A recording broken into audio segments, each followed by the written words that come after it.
Le Christ est ressuscité. Chers amis qui êtes arrivés en retard, le Seigneur vous pardonne. À cause des parkings, je sais que c'est pas facile ici de garer, de parquer. Vous êtes tous les bienvenus pour écouter cette parole, comme nous dit la première lecture, cette parole qui nous sauve. Accueillez dans la douceur la parole semée en vous, c'est elle qui peut vous sauver, qui peut sauver vos âmes. Cette parole qui n'est pas une parole d'homme, qui est la parole de Dieu, qui est passée par des hommes, mais qui nous rejoint et qui nous explique pourquoi nous sommes sur cette terre, qu'est-ce que nous faisons sur cette terre, quel est le but de notre vie, qui nous dit surtout du début à la fin, dans cette parole qu'on appelle la Bible ou les Saintes Écritures, que Dieu est amour, qu'il nous aime à la folie. Si je voulais faire une homélie de 30 secondes, ce qui n'arrivera jamais, eh bien je vous dirais, Dieu est amour. Amen, au revoir. Il y en a qui disent amen parce qu'ils veulent que je m'arrête, hein. Non, eh bien non, je suis désolé.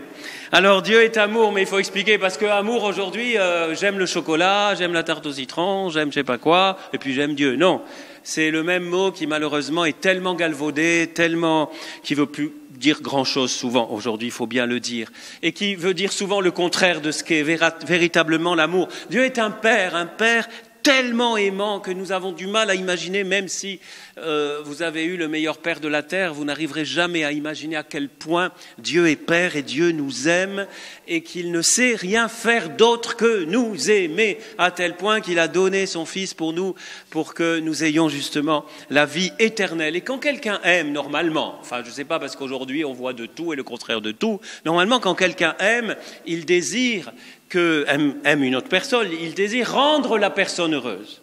Je suis sûr que ses parents désirent rendre leur futur baptisé bientôt heureux et leur premier d'ailleurs qu'on a baptisé ici.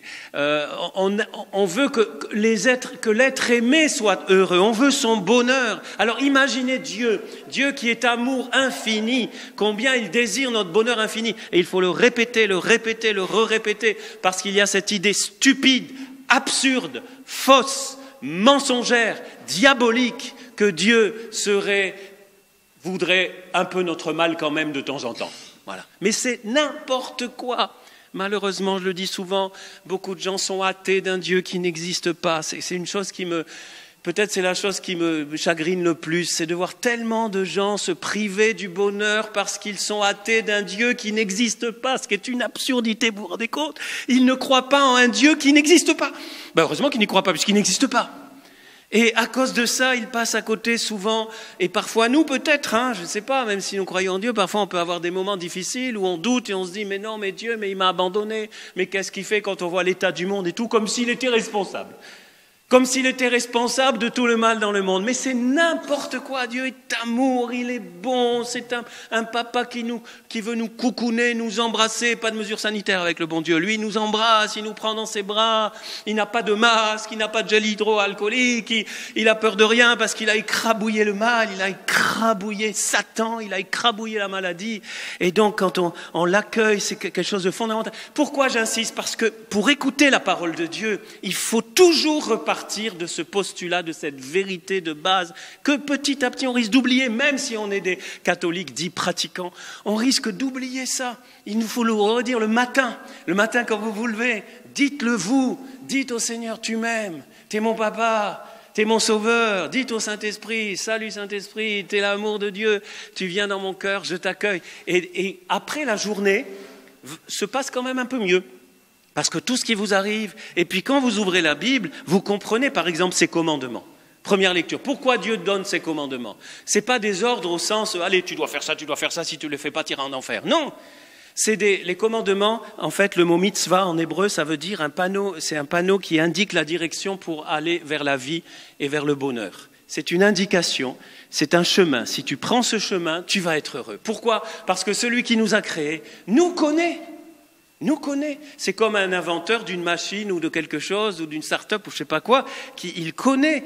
C'est lui l'inventeur, donc mieux que l'inventeur. Personne ne connaît ce qu'il a inventé, que lui, il la connaît vraiment jusqu'au fond, parce qu'il a travaillé dur. Eh bien, le Seigneur qui nous a créés, ça a dû lui coûter quand même pour nous créer, hein. Ça n'a pas dû être facile. Aussi bien l'homme que la femme d'ailleurs, hein. Bon, on voit ça dans la Bible. Eh bien, ça a dû lui coûter, bien sûr, et il nous connaît, il nous aime, donc il sait comment nous rendre heureux parce qu'il nous aime. Et voilà pourquoi les commandements, je ne vais pas plus loin là-dessus, mais les commandements, tous les commandements de la Bible, les 10 commandements, mais tout ce qu'on lit dans la Bible, mais particulièrement le sommet qui est le double commandement de l'amour de Dieu et du prochain, c'est pour que nous soyons heureux. Voilà. Et la deuxième lecture, d'ailleurs, insiste aussi sur cette mise en pratique de la parole, pas simplement l'écouter, mais c'est en mettant en pratique que petit à petit, ce bonheur qui n'est pas un bonheur un bonheur superficiel, un bonheur qui passe dès que ça va mal. Non, c'est un bonheur que rien, c'est une joie, dit Jésus, que rien ni personne ne pourra nous enlever parce qu'elle résiste même aux épreuves, aux maladies et même à la mort. Moi, j'espère mourir un jour dans la joie. Je ne sais pas si vous espérez mourir, pas aujourd'hui, hein, mais quand Dieu... Voilà, mais dans la joie, c'est-à-dire, j'aimerais bien mourir comme cette religieuse que j'ai vue un jour en Italie, elle est morte avec un sourire. Qui aimerait... Non, je ne pose pas la question. Voilà, sourire quand ça sera le moment, parce qu'on va aller dans la joie. Mais bon, si je parle du ciel, on est mal parti. On s'arrête là, parce que ça va être trop long, et puis il s'est endormi, c'est bien, mais il va se réveiller bientôt pour être baptisé. Donc, le sujet dont je voulais vous parler, ça c'était seulement l'introduction, ça va aller vite après, vous inquiétez pas. Le sujet dont je voulais vous parler, c'est quand on se décide pour le Seigneur. Quand on se décide tous les jours, car il faut se décider tous les jours, parce qu'on sait qu'il nous aime. Et même si, justement, quand on aime, on est exigeant. Et le Seigneur est exigeant avec nous. Il ne nous traite pas comme des marionnettes ou comme des esclaves, mais comme des fils et même des coopérateurs du Christ, des collaborateurs du Christ. Donc il est exigeant, mais c'est une exigence d'amour. Quand nous nous décidons, eh bien, se déchaîne un combat. Se déchaîne un combat dont va parler Jésus ici, et j'aimerais en parler, un combat intérieur. Il y a aussi le combat extérieur. Pendant que je vous parle, je pense à tous ceux qui sont persécutés. Vous savez, des centaines de millions de personnes, particulièrement les chrétiens. Bien sûr, il y a aussi d'autres religions qui sont persécutées, et peu importe la religion. Mais sachez quand même que les plus persécutés dans le monde, c'est les chrétiens. Hein. Entre parenthèses, faut rétablir la vérité. Mais même d'autres, quelle que soit la religion, tous ceux qui sont persécutés pour leurs opinions, ou particulièrement pour leur appartenance au Christ, bien sûr qu'il y a un combat. Mais il y a aussi pour tous les disciples du Christ un combat intérieur. D'ailleurs, pour tout homme, toute femme. Et Jésus, vous savez, quand Jésus parle, il ne parle pas que pour les chrétiens. Quand Jésus nous donne l'évangile, il ne nous donne pas l'évangile que pour les chrétiens. Quand le pape aujourd'hui répercute la parole du Christ sur certains arguments, il ne parle pas qu'aux catholiques. Si vous faites bien attention, il y a beaucoup de documents du pape aujourd'hui, de discours, il parle à l'homme et à la femme de toutes conditions, parce que le Seigneur est venu pour tous. Il n'est pas venu pour un club d'élus. Il est venu pour proposer ce bonheur à tous. Après, on l'accepte pas. Et alors, il y a ce combat intérieur. Ce combat intérieur, c'est sur lequel je voudrais insister, parce que c'est la phrase que j'aimerais commenter rapidement, qui nous rejoint tous. Si vous ne sentez pas concerné, c'est que vous n'êtes pas encore réveillé. Pourtant, il est quand même 11h03 dimanche. Hein. J'espère que vous êtes réveillés. C'est du dedans du cœur de l'homme que sortent ces pensées perverses. Alors, on ne fait pas la liste parce on va encore se déprimer, mais la liste, elle est waouh. Alors, oui, je vais la dire, allez. Inconduite, vol, meurtre, adultère, cupidité, méchanceté, fraude, débauche, envie, diffamation, orgueil et démesure. Si vous ne vous êtes pas reconnu, c'est que vous dormez. Pas sur toute la liste, j'espère. Allez vite voir un prêtre. Mais l'orgueil, au moins, je pense qu'on est tous... voilà. Après, on ne va pas les détailler. Hein. La débauche, j'espère pas trop quand même, etc. Et il dit, tout ce mal vient du dedans. Tout ce mal vient du dedans. Ce mal qui bloque notre bonheur, ce mal à soi-même, aux autres, à la planète. Tout cela vient du dedans, ce que la Bible appelle le cœur, ce que Jésus lui-même va appeler le cœur. Le cœur. Donc, il est inutile de continuer à vouloir suivre le Seigneur si nous ne prenons pas conscience de ce combat intérieur. Je ne vous ai jamais prêché là-dessus, je vais le faire rapidement, mais je crois que c'est très très important. C'est ce qu'on appelle dans la tradition la garde du cœur. La garde du cœur. On vit dans une société qui a des super, vraiment très très chouettes, il y a des belles choses, mais le cœur, au sens de l'intérieur, on n'y fait pas tellement attention. C'est l'apparence beaucoup qui compte. La garde du cœur, c'est décider de ne pas se laisser infecter de l'intérieur, de ne pas laisser ces pensées mauvaises, perverses pourrir mon cœur et de prendre les moyens de purifier mon cœur. Pas pour être canonisable forcément demain, mais pour être heureux. Encore une fois, ce que je vous dis pourrait être vu comme un peu de la morale. Non, ce n'est pas de la morale au sens moralisant, c'est une question de bonheur. Alors il y a beaucoup de moyens, j'en cite 2-3 rapidement, puis vous pourrez continuer à aller approfondir ceux qui veulent cette garde du cœur, notamment à l'école des Pères du désert. Je vous donnerai quelques indications. Jésus dit, vous déjà vous voici purifiés, grâce à la parole que je vous ai dite. C'est-à-dire que la parole de Dieu me purifie. Si je fréquente la parole de Dieu, si je lis la parole de Dieu, si je médite la parole de Dieu, petit à petit, ça me purifie, ça met en moi des bonnes pensées qui chassent les mauvaises pensées. Par exemple, si j'ai envie de tuer mon frère, j'espère que vous n'êtes pas dans ce cas-là, eh bien je prends la parole et je lis « Tu ne tueras point ». Si j'ai envie de déblatérer sur mon frère, et si je commence à médire, je lis la parole qui dit, si tu dis même stupide à ton frère, tu es voué à la géhenne, etc. Jésus a des paroles terribles là-dessus. Si je suis tenté de comparer, ou de, etc., ou de penser qu'à mon ego, et moi, je lis la parole et je trouve tout ce que vous aimeriez qu'on vous fasse. Faites-le aux autres. Vous voyez que ça nous purifie. Ça met en nous des bonnes pensées et des bonnes décisions. Bien sûr qu'il faut après mettre en pratique, sinon ça ne sert à rien. Voilà. Et tout de suite après, Jésus dit « Demeurez en moi comme moi en vous ». Comment garder notre cœur pour le bien, pour le Seigneur? Comment ne pas laisser toutes ces pensées perverses m'infecter? J'ouvre une parenthèse que je vais essayer de fermer rapidement. Parce que souvent j'oublie de les fermer, j'ouvre plein de parenthèses, mais j'oublie de les fermer. C'est qu'aujourd'hui, quand vous lisez les Pères du désert, tenez, je vais vous lire un petit extrait. Gardez votre esprit avec l'attention la plus intense. C'est Philothée le Sinaïte qui écrit ça. Dès que vous remarquez une pensée, résistez-lui sans attendre. Et en même temps, hâtez-vous d'invoquer le Christ, notre Seigneur, pour qu'il exerce sa vengeance. Vous n'aurez pas fini de l'invoquer que le doux Jésus vous dira « Me voici près de toi pour te secourir ». Lorsque votre prière aura subjugué vos ennemis, à nouveau, prêtez attention à votre esprit. Des vagues arriveront alors et se rueront sur vous, les unes plus puissantes que les autres. Votre âme, ballottée, sera menacée de couler, mais Jésus est Dieu. Et à l'appel de ses disciples, il commandera au souffle du mal. Vous voyez, ce combat intérieur, cette garde du cœur et des pensées. À l'époque, ils n'avaient pas Internet. Heureux sont-ils d'un que ça soit à côté. Aujourd'hui, avec le numérique, qui est un instrument extraordinaire quand on sait bien l'utiliser, on est assailli. Regardez les amis, je peux vous faire un discours très très spirituel là-dessus, mais il faut arriver à ces choses-là très pratiques. On est assailli d'images. On ne va pas faire de sondage combien d'heures vous passez sur les écrans, mais d'images, de vidéos, de messages qui en général ne sont pas très catholiques, de tout ça qui vous assaille, et votre liberté, notre liberté qui est mise à rude épreuve. Moi, j'ai appelé ça, comment j'ai appelé ça? Attendez, j'ai appelé ça la tentation du clic. Le combat des clics. Aujourd'hui, notre combat se matérialise d'une façon très très claire sur les clics. Je vois un truc, je clique. Mais pourquoi tu cliques? Tu n'es pas obligé de cliquer. Non mais c'est vrai, il faut le dire ces choses-là. J'ai jamais entendu dire ça. La première fois que je me le dis à moi-même.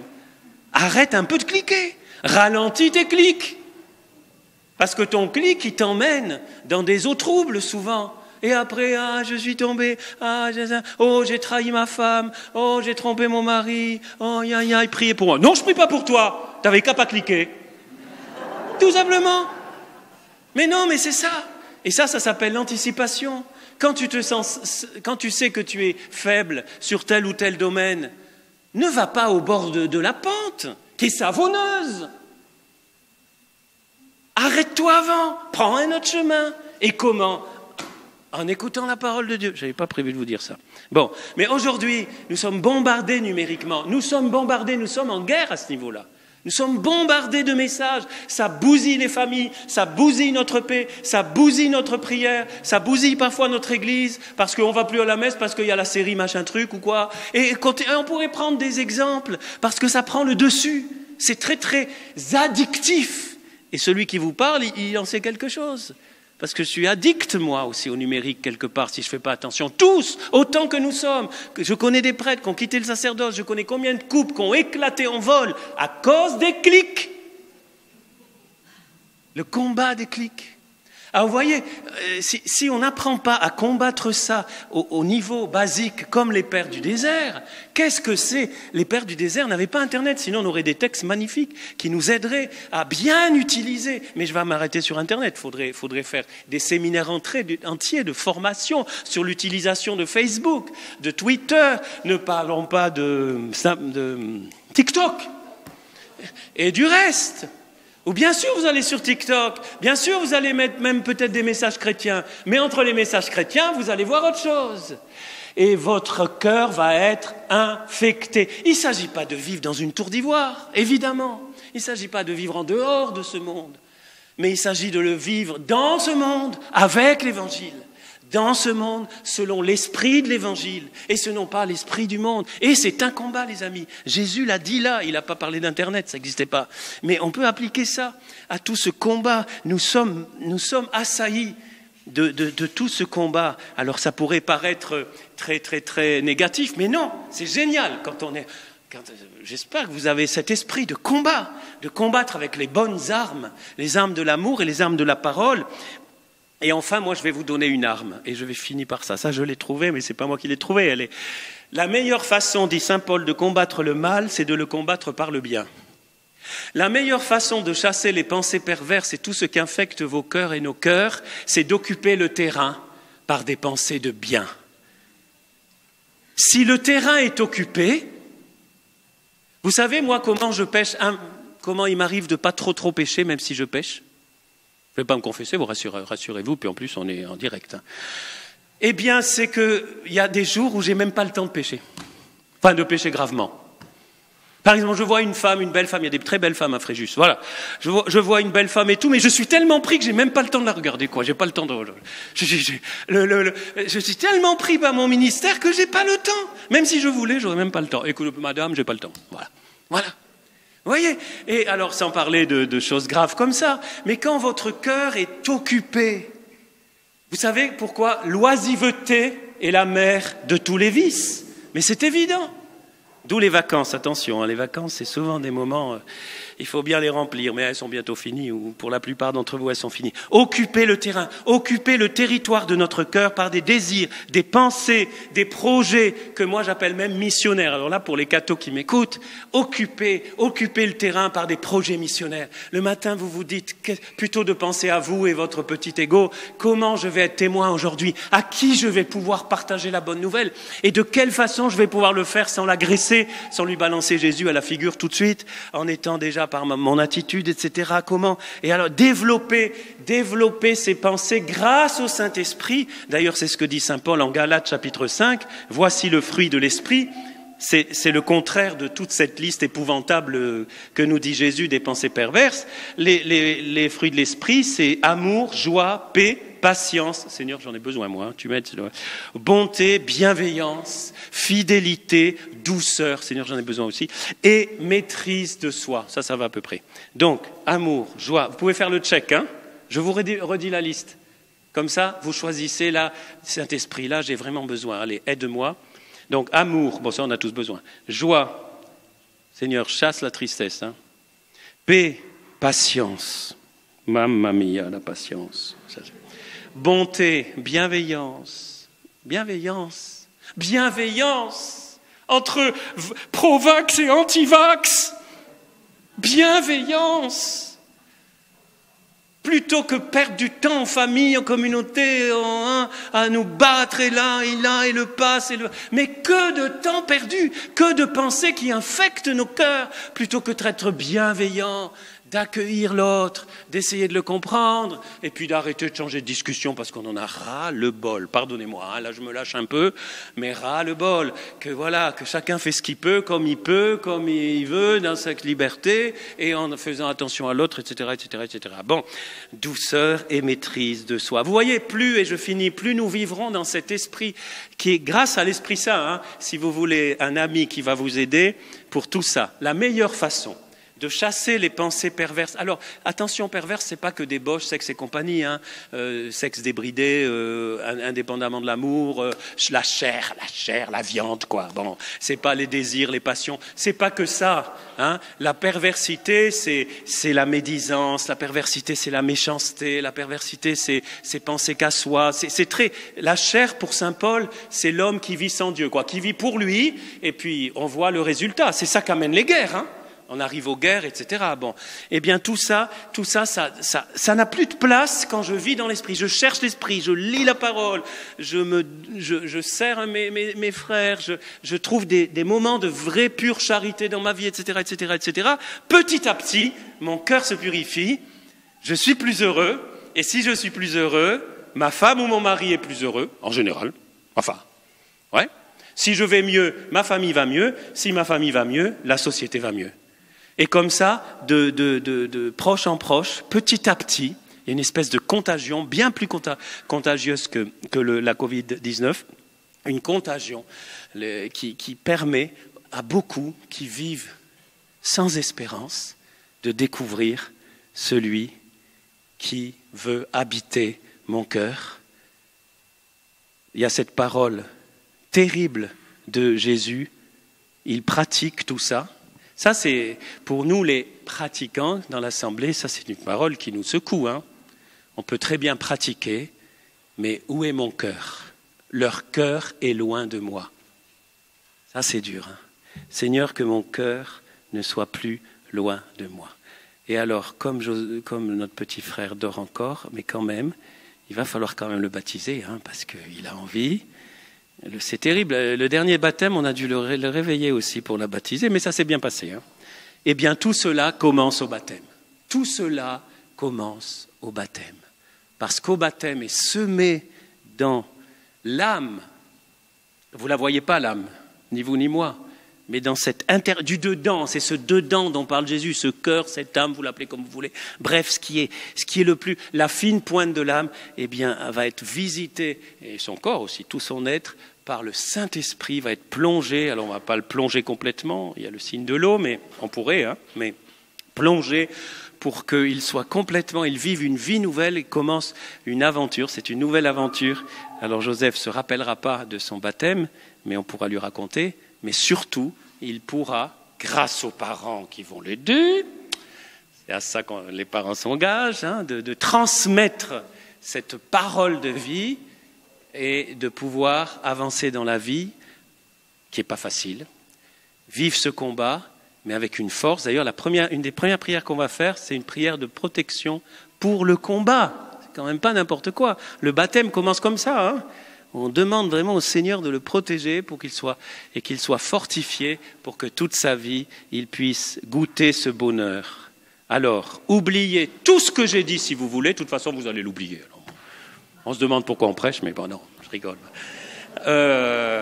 Vous pouvez oublier tout ça, mais n'oubliez pas, Dieu vous aime à la folie. Amen ou pas amen? Amen. Il est votre papounet d'amour. Amen ou pas amen?